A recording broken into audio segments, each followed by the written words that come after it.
동병상련 예수님이라는 제목으로 히브리서 말씀 이어서 나누도록 하겠습니다. 저희가 이 히브리서를 이제 계속해서 보고 있고 앞으로도 볼 계획인데요. 우리가 누군가의 마음을 이렇게 가장 잘 이해할 수 있는 방법은 아마 같은 상황을 겪어보는 것일 겁니다. 그렇지 않습니까? 우리가 타인을 좀 이해하고 타인의 마음을 공감할 수 있는 그 능력은 아마 같은 상황을 겪어보는 것이죠. 그래서 단순히 그냥 입장을 바꿔서 생각해 보는 것이 아니라 그 상황에 직접 놓여 볼 때에 우리가 다른 사람의 마음, 또 나와 비슷한 처지에 있는 사람의 마음을 잘 이해할 수 있을 것이라 생각합니다. 그래서 우리가 이것을 이제 동병상련이라는 표현을 많이 하죠. 그래서 같은 병이 있는 사람이 그 마음을 잘 이해한다. 뭐 이런 표현을 우리가 많이 쓰는데, 이처럼 우리를 그 누구보다 가장 잘 이해하시는 분이 계신데, 그분이 누구냐면 바로 예수 그리스도라는 것입니다. 그러니까 우리가 이 땅의 인간 대 인간으로서의 어떤 관계 속에서 사실 뭐 타인이 나를 완벽하게 이해한다라는 것을 우리가 좀 기대할 수 없는 부분이죠. 어느 정도 우리가 공감할 수 있고 또 그 능력에 따라 어느 정도 이해할 수는 있으나 내가 아닌 다른 사람을 정말 완벽하게 이해할 수 있다라는 것은 사실 불가능합니다.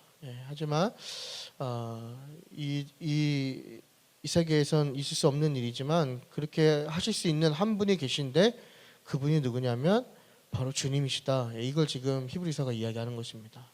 그러니까 왜 그렇게 할 수 있느냐? 바로 이 예수님께서 완전한 인간이시고 동시에 또 완전한 하나님이시기 때문에 가능한 일이라고 우리가 이야기할 수 있는 것이죠. 그러니까 사실 우리가 그렇기 때문에 어떤 사람을 의지하고 뭐 사람을 바라보고 뭐 사람한테 이야기할 필요가 없는 것이죠. 사실 뭐 저도 지금 상담을 공부하고 있지만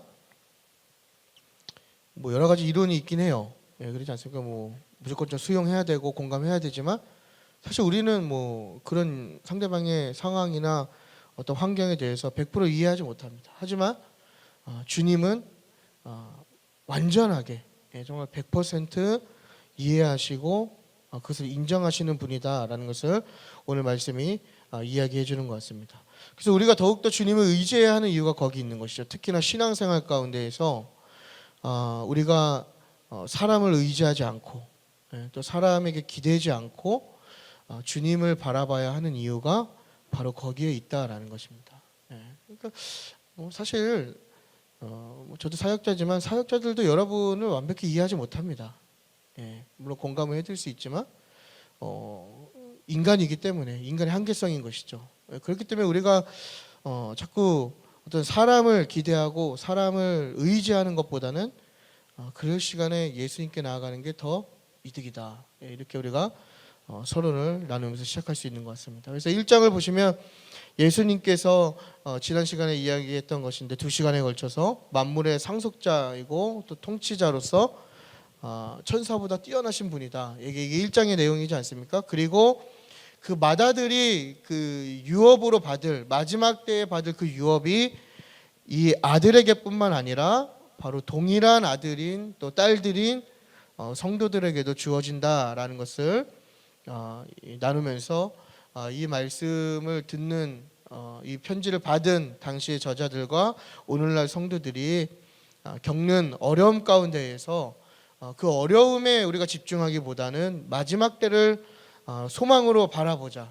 그래서 지금 겪는 어려움을 그 소망으로 이겨보자. 이렇게 지금 히브리서 저자가 독려하고 있는 상황인 것입니다.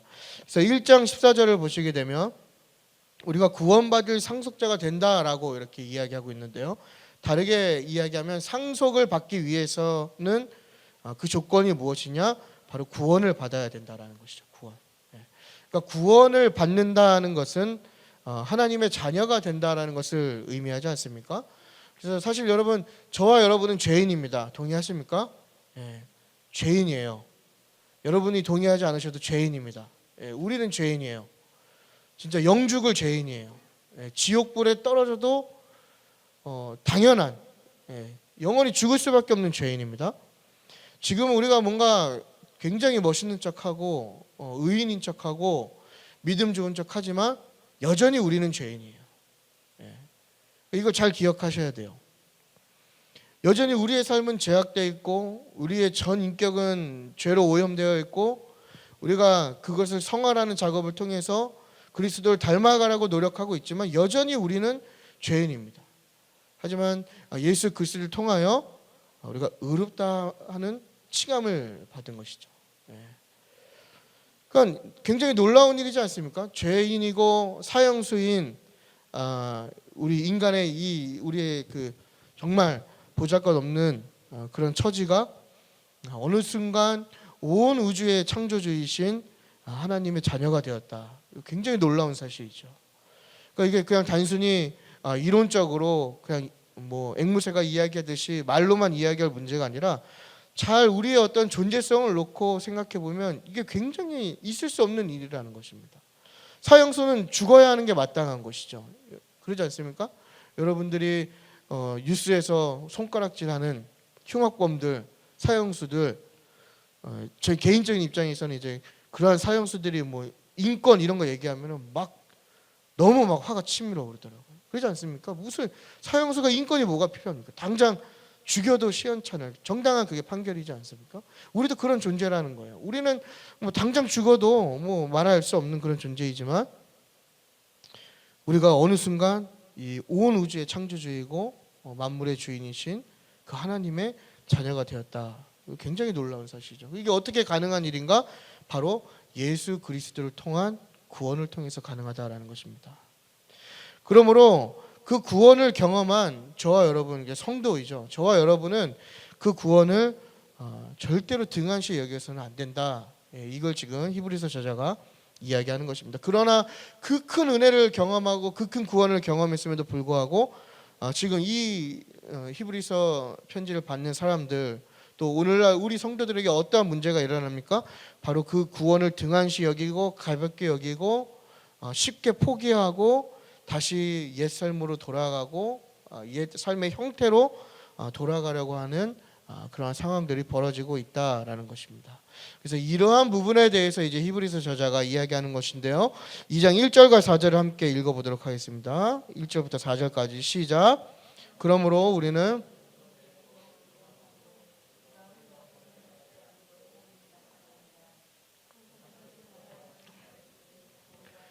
모든 범죄와 순종하지 아니함이 공정한 보응을 받았거늘 우리가 이같이 큰 구원을 등한히 여기면 어찌 그 보응을 피하리요.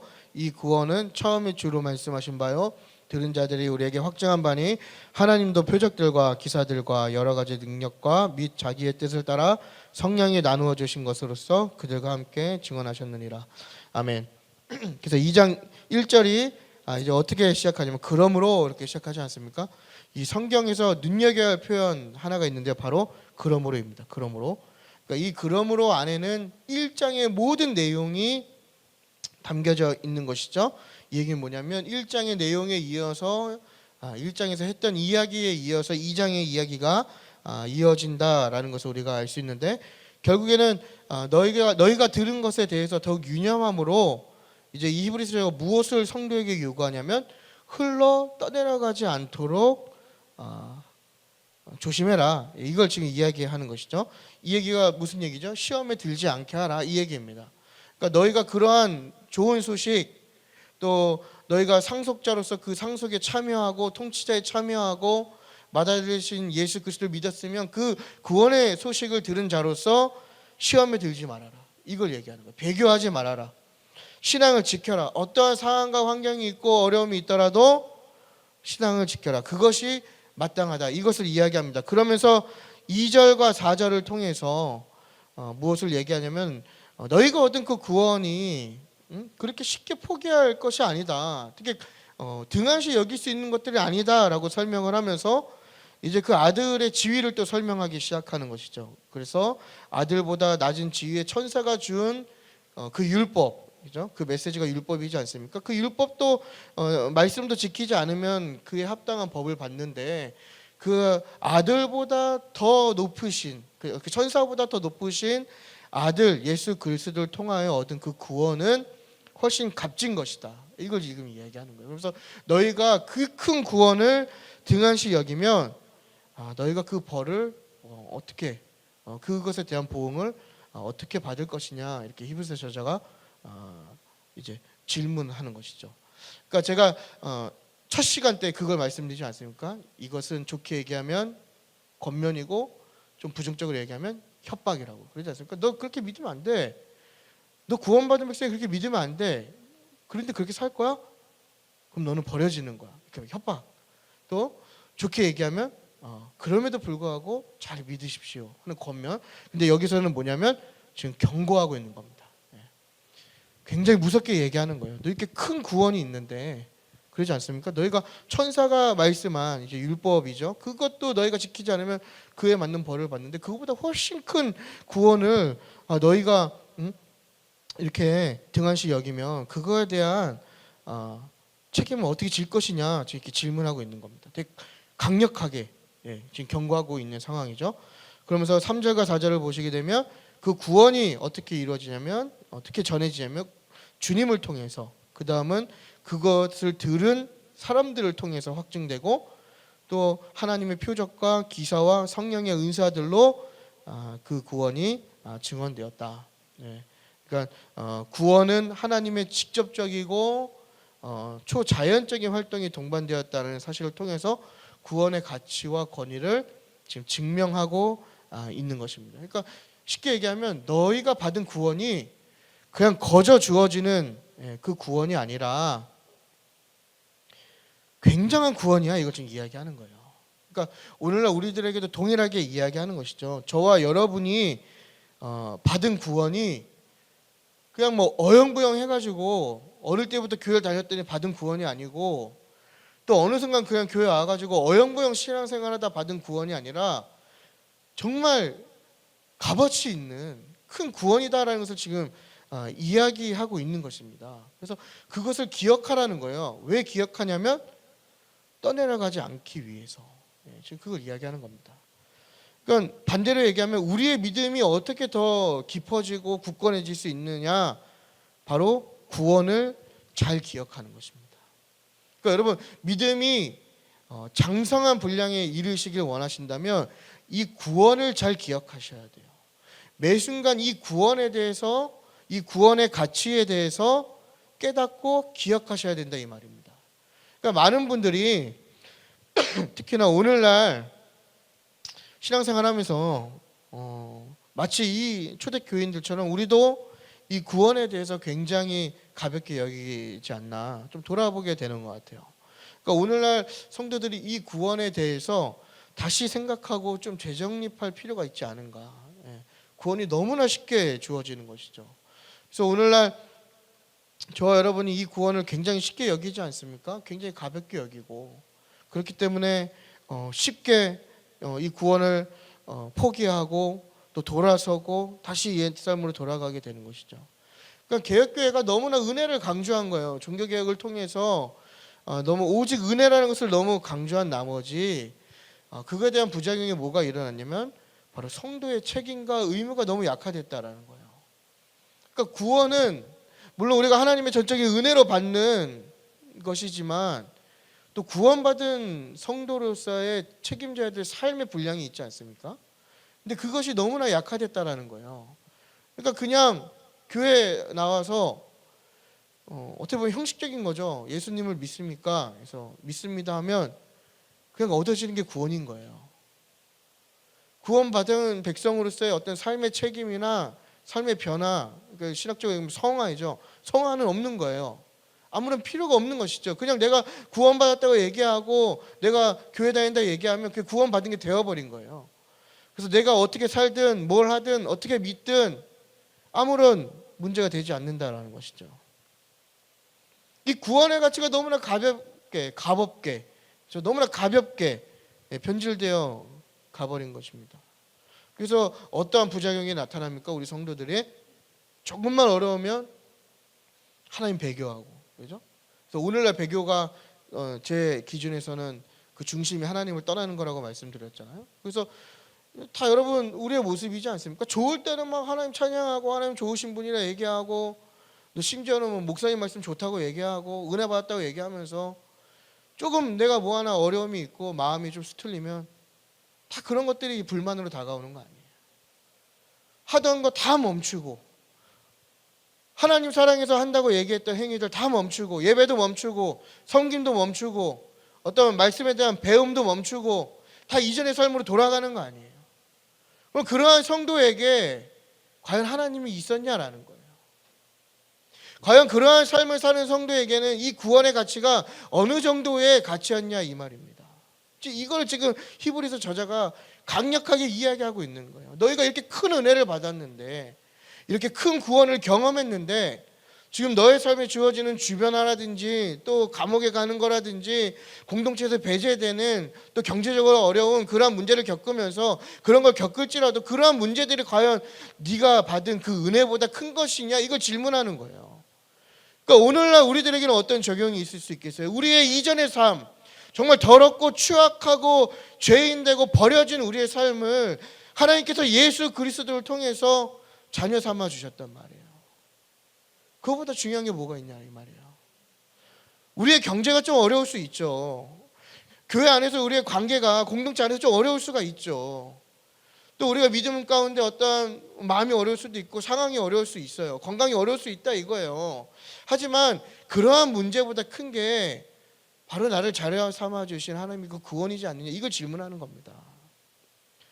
그러니까 이 말씀을 나누고 있는 저와 여러분이 저 사역자가 왜 이렇게 열변을 토하는가 이렇게 생각할 문제가 아니라 진지하게 과연 나에게 구원은 어느 정도의 가치인가를 고민해 봐야 되는 문제예요. 과연 내가 받았다고 하는 그 구원이 정말 그 문제들로 물론 고통스러운 거지만 그러한 문제들이 이것들을 끊을 수 있는 것인가 이거를 굉장히 우리 안에 지금 스스로 질문하고 성찰해야 될 필요가 있다는 것입니다. 그러니까 히브리서 저자가 이 가치에 대해서 계속 설명을 하면서 결국 그것이죠. 너희가 받은 그 구원의 가치를 깨달아서 너희가 흘러내려가지 않도록 그러니까 그 가치를 꽉 붙들라는 것이죠. 떠내려가지 않도록 붙들어라. 그래서 여러분 우리가 이 큰 구원이라고 하는 저와 여러분이 받은 그 구원의 가치를 알면 지금보다 우리가 더 어려울지라도 인내할 수 있고 좀 더 그 믿음에 대해서 신중할 수 있지 않겠습니까? 그래서 결국에는 그 가치를 깨달은 자만이 우리가 더 깊은 믿음, 강한 믿음이 될 수 있다. 이것을 지금 1절과 4절을 통해서 이야기하고 있는 것입니다. 그래서 1절과 4절을 통해서 성도들이 얻은 구원에 대해서 가볍게 여기지 말라고 이야기하면서 이제 그 다음에 내용들이 무엇을 얘기하냐면 흔들리지 않는 믿음을 갖기 위해서 결국에는 초월적인 그 그리스도의 그 아들의 승기, 그렇죠? 높아지심을 바라보라 이걸 얘기하는 거예요. 그래서 우리 5절과 10절인데요. 우리 5절과 10절 한번 읽도록 하겠습니다. 5절만 먼저 읽어보겠습니다. 시작.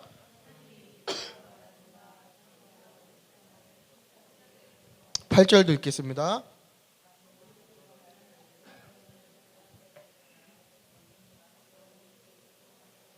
복종하지 않은 것이 하나도 없어야겠으나 지금 우리가 만물이 아직 그에게 복종하고 있는 것을 보지 못하고 아멘. 이제 예수님의 그 구원 사역에 대해서 이야기하고 있죠. 시편을 인용해서 설명하고 있는데 하나님께서 무엇을 얘기하냐면 앞으로 올 세상은 천사들에게 다스리라고 하신 것이 아니다. 그러니까 어떻게 보면 1장에서 이야기했던 예수 그리스도의 상속, 통치자의 개념을 다시 한 번 더 이야기하고 있는 것이죠. 그래서 8절을 가게 되면 아들의 발 아래 모든 만물이 그저 복종하지 않을 것들이 없다. 그러니까 모든 만물이 복종하게 될 것이다. 이 역시도 예수님께서 앞으로 올 세상에 상속자인 이 아들의 발 앞에 모두 복종하게 된다. 그래서 그것을 이룬 사건이 무엇이냐? 바로 이제 2장 7절에 나오는 사건이죠. 우리가 다 아는 바로 십자가 사건입니다. 그래서 예수님께서 십자가에 달리셨을 때 잠시 동안 천사들보다 낮아졌지만 결국엔 예수님께서 부활하심을 통하여서 하나님 우편에 계시는 굉장히 영광스러운 그 자리에 가신 것이죠. 이걸 승귀라고 우리가 표현하는데, 예수님께서 고난을 받으시고 끝나신 분이 아니죠. 여러분 동의하십니까? 이게 굉장히 중요한 신앙의 핵심입니다. 우리가 왜 살아있는 믿음이냐? 예수님이 고난받으시고 수치당하시고 조롱당하시고 죽은 패배자가 아니시기 때문인 거예요. 물론 그런 과정이 있으셨지만, 또 그런 과정 때문에 십자가의 부활이 더 의미 있는 것이지만, 확실한 건 뭐냐면 예수님께서는 지금 살아계셔서 하나님 우편에 계시다라는 거예요. 그러니까 고난을 이기셨고 이 죽음으로부터 승리하셨고 먼저 아버지의 나라에 들어가 계신다. 그분의 고난과 그분의 십자가였던 조롱과 죽음은 아주 잠시였지만, 그가 받을 영광은, 그가 받을 존귀와 영광은 영원한 것이다. 이걸 지금 이야기하는 겁니다. 그러니까 성도들에게 왜 그것을 바라봐야 하느냐? 바로 예수님의 그 십자가의 수치와 고난이 어떻게 보면 성도들이 갖고 있는 고난이라고 이야기할 수 있겠죠. 하지만 예수님의 사역의 끝은 무엇이었냐면 바로 높아지는, 그렇죠? 영광스러운 자리에 가는 승기라는 것이 지금 이야기하고 있는 것입니다. 그러니까 그리스도의 고난이라는 것이 그냥 어떤 자기의 만족이나 자기의 충족을 위한 죽음이 아니라 모든 이들을 위해서, 모든 사람들이 그 자녀들을 영광으로 이끌기 위해서 당하신 죽음이다라는 것을 이야기하는 것이죠. 그러니까 그리스도가 먼저 맛보신 것입니다.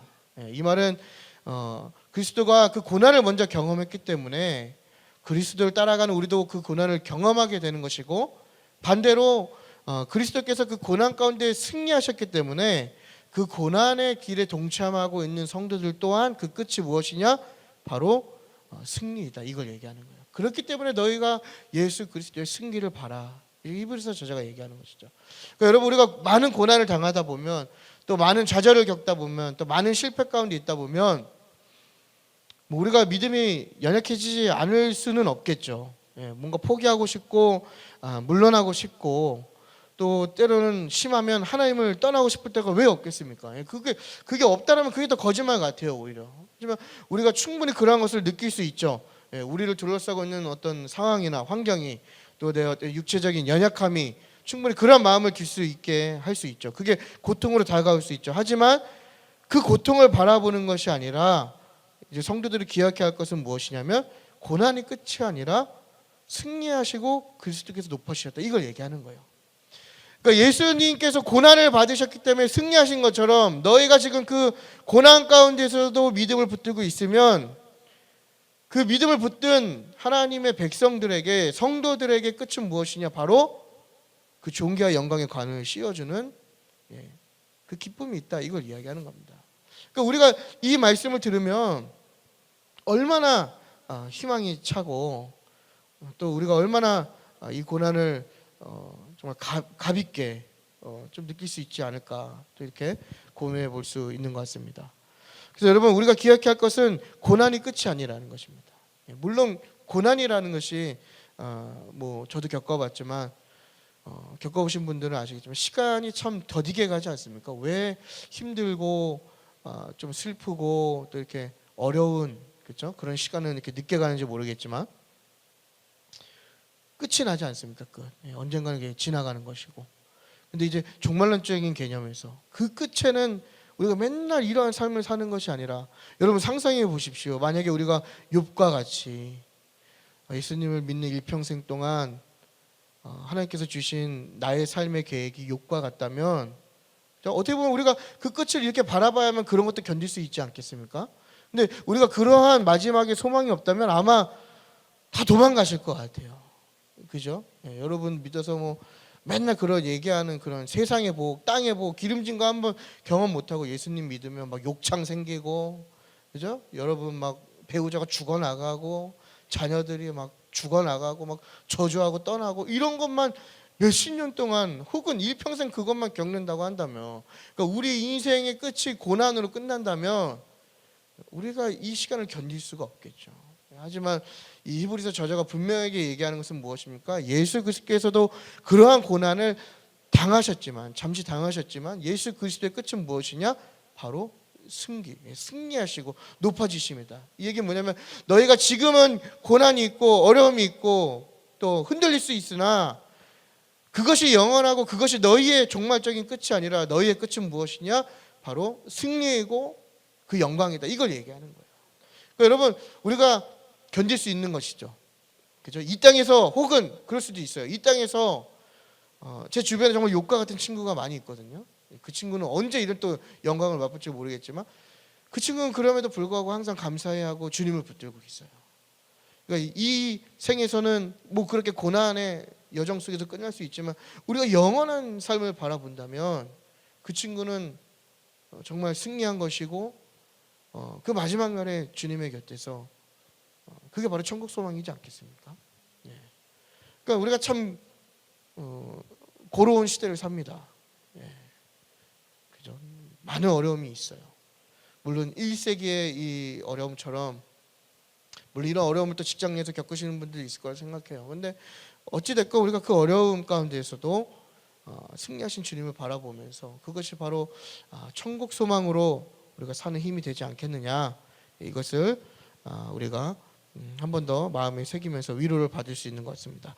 그래서 예수님께서 이제 고난을 받으셨기 때문에 많은 아들과 딸들이 영광에 들어가게 되었다. 이렇게 10절에서 지금 이야기하면서 이제 이 11절을 통해서 어떤 변화가 일어났냐면 그리스도의 고난을 통해서 그리스도와 우리가 한 형제가 되었다. 이걸 밝히고 있는 거예요.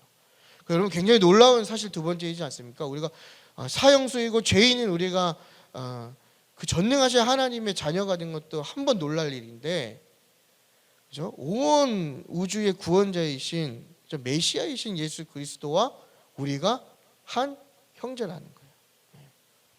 그래서 제가 지난주에 앞으로 기도할 때 주님이 아니고 형님 이렇게 제 집에 가서 했더니 제 아내가 약간 이단 같다고 하지 말라고 하더라고요. 그래서 근데 저는 개인적으로는 좀 더 이게 통성 기도할 때 좀 와닿긴 할 것 같아요. 좀 친밀하고 그러지 않습니까?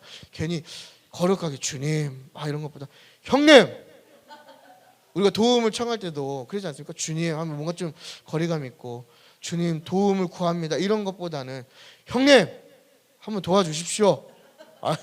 그죠? 예. 근데 이건 제 얘기가 아닙니다. 지금 히브리서가 이야기하고 있는 게 형제 기독론입니다. 그러니까 예수 그리스도를 형제로 지금 계속해서 이야기하고 있는 거예요. 마다들 큰 형님으로 이야기하고 있는 것입니다.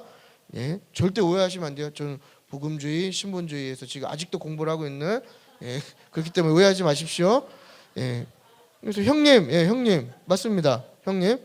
그래서 우리가 어떻게 그리스도의 형제가 되었는지를 지금 밝히고 있는 거예요. 그래서 그게 어떻게 되었느냐? 바로 그리스도의 속죄 사역을 통해서 거룩함을 입은, 굉장히 중요한 표현이죠. 거룩하게 된 게 아닙니다. 거룩함을 입은 성도들이 하나님 한 분께 기원을 둠으로써, 그러니까 우리가 예수님을 믿는 순간 우리가 말 그대로 진짜 한 형제 자매가 된 거예요.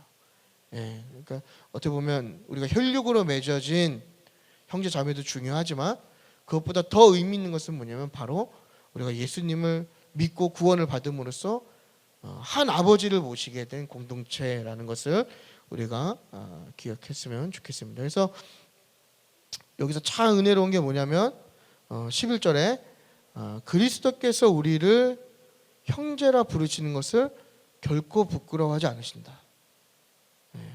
너무 놀라운 일이죠. 우리가 너무나 다른 분이시죠. 죄가 없으시고 흠이 없으신 분.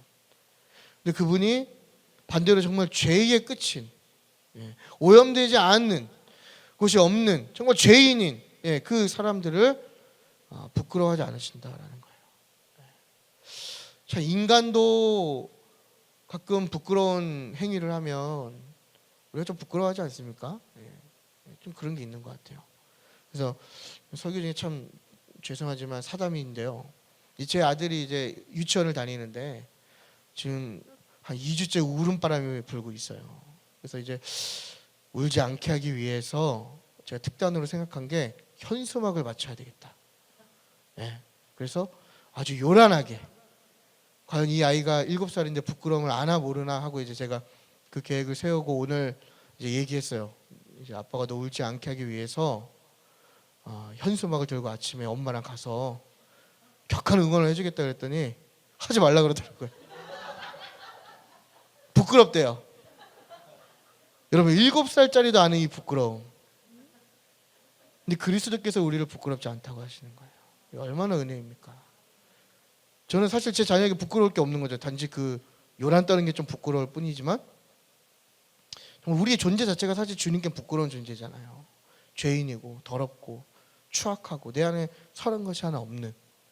근데 그런 우리를 한 형제가 되었다는 그 이유로 부끄러워하지 않으신다는 사실, 굉장히 놀라운 일입니다. 이게 우리만 누릴 수 있는 영광이고 특권인 것이죠. 물론 우리가 그리스도와 이제 형제가 된다고 해서 우리가 이제 그리스도를 경홀하게 또 쉽게 대할 수는 없는 것이죠. 오히려 그리스도께서 맏형으로서 성도들을 영광으로 인도하시는 분이라는 것을 깨닫는다면 이제 12절과 13절의 말씀처럼 그리스도를 찬송하게 되고 그리스도를 더욱 의지하게 되고 그리스도를 더욱더 경외하게 된다는 것을 이 히브리서 저자가 이야기하는 것입니다. 그래서 우리가 이 가치를 깨달아야 하는 것이죠. 우리 신앙생활은 너무나 당연하고 너무 쉬운 것들이 많아요.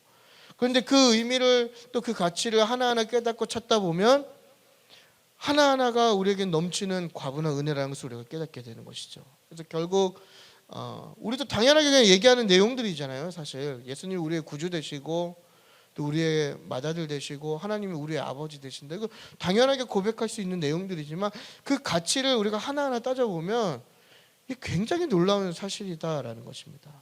그래서 우리가 이것을 알 때에 우리가 건강한 신앙, 좀 더 절실한 신앙이 될 것이고 또 이 가치를 아는 사람이 주님을 더욱더 의지할 수 있고 주님을 더욱더 찬양할 수 있고 주님을 더욱더 예배할 수 있다라는 것을 우리가 기억했으면 좋겠습니다.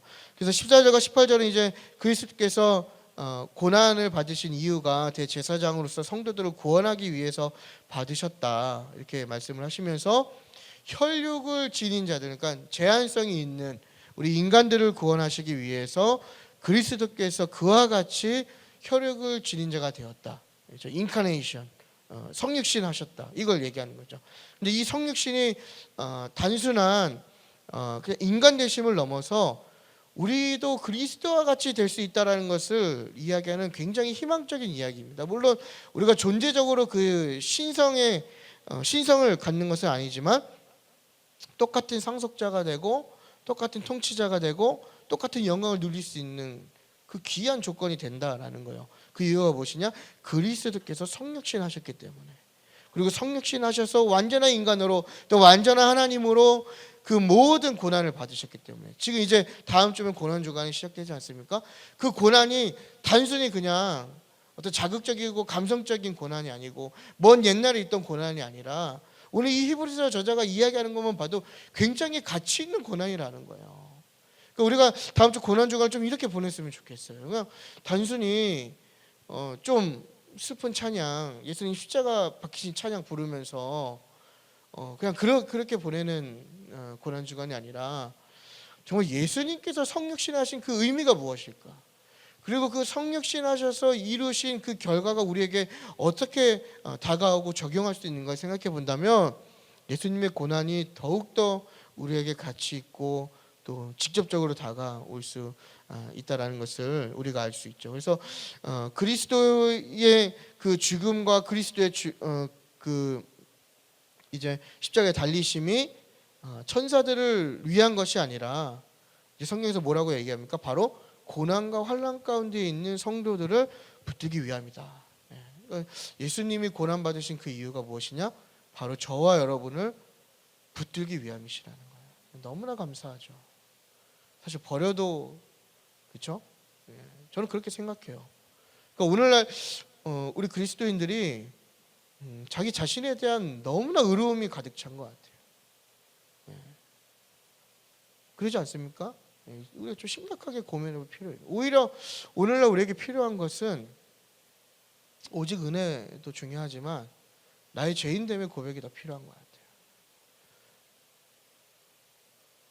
너무나 큰 은혜인 거죠. 내가 죄인임을 깨달을 때 정말 그냥 말로만 하는 그런 고백이 아니라 정말 내가 죄인임을 내 전 인격이 깨닫고 하나님 앞에 참 부끄러운 존재로 나아갈 때에 우리가 구원받은 거 외에 우리가 하나님께 더 요구할 게 뭐가 있겠어요? 그러지 않습니까? 우리의 뭐 사업이 잘 되는 걸 하나님께 뭐 요구할 필요가 있겠습니까? 자녀가 잘 되는 걸 요구할 필요가 있겠어요? 뭐 좋은 직장 가고 뭐 승진하고 세상이 이야기하는 기름진 땅의 복을 누리고 받는 것이 뭐 얼마나 우리에게 중요하겠냐고요. 그런 거 주지 않으셔도 이미 하나님께서 하실 일을 다 한 거예요. 사실 따지고 보면. 그렇지 않습니까? 이미 죽어 마땅하고 버려 마땅하는 우리가 하나님의 자녀가 되고 그리스도와 형제가 되었다는 거. 그리고 그 그리스도가 우리를 부끄럽게 여기지 않는다는 것만으로 이미 우리가 참 감사한 것이죠. 그래서 제가 늘 저희 가정사를 말씀드리면서 말씀드리지만 저는 이 양자됨이 뭔지 알거든요. 저희 가정이 좀 그러다 보니까. 근데 저는 저희 아버지께 구할 게 없어요. 저희 아버지를 이제 거의 뭐 매주 이제 뵈러 가지만 저희 아버지를 뵐 때마다 물론 필요한 게 왜 없겠습니까? 손 벌리고 싶은 마음이 엄청 많고 도움 청할 일이 엄청 많지만 쉽게 얘기하지 못해요. 왜냐? 나를 자녀 삼아 주신 것에 너무 감사해서. 근데 우리는 너무나 당당한 것 같아요. 그 감사함을 잃어버리고 오히려 예수님을 사랑해서 그 길을 가는 것이 아니라 무언가를 얻기 위해서 예수님을 사랑하는 것처럼 신앙생활을 하지 않냐라는 거예요. 우리가 이 구원의 가치를 깨닫지 못하면 단순히 예수 그리스도가 우리의 구원자 되시고 대제사장 되시고 이러한 것들을 깨닫지 못하면 우리의 신앙생활에 아무런 변화가 없다는 것을 지금 분명히 이야기해주고 있는 것입니다. 그래서 우리가 이 은혜를 감사하면서 성도를 붙들기 위함이라는 것을 우리가 감사하면서 결국엔 무엇입니까? 우리가 두려워할 이유가 없다는 것이죠. 왜냐하면 반드시 승리할 것이기 때문이다. 이걸 얘기하는 것입니다. 그래서 너희가 그것에 대한 그 구원의 가치와 또 예수 그리스도의 승기를 바라보면서 믿음 흔들리지 말아라. 이거 오늘 당시 성도들에게 얘기하는 것이고 오늘날 저 여러분에게도 얘기하는 것이죠. 혹시 이 가운데에 그렇죠, 뭐 이 가운데에 믿음이 흔들리시면 나오진 않으셨겠죠. 그러지 않습니까? 뭐 나오셨다면 이 말씀을 꼭 붙들고 승리하시길 바랍니다. 흔들리지 않는 믿음, 굳건한 믿음. 결론입니다. 우리 18절 한 절만 읽고 마치도록 하겠습니다. 시작.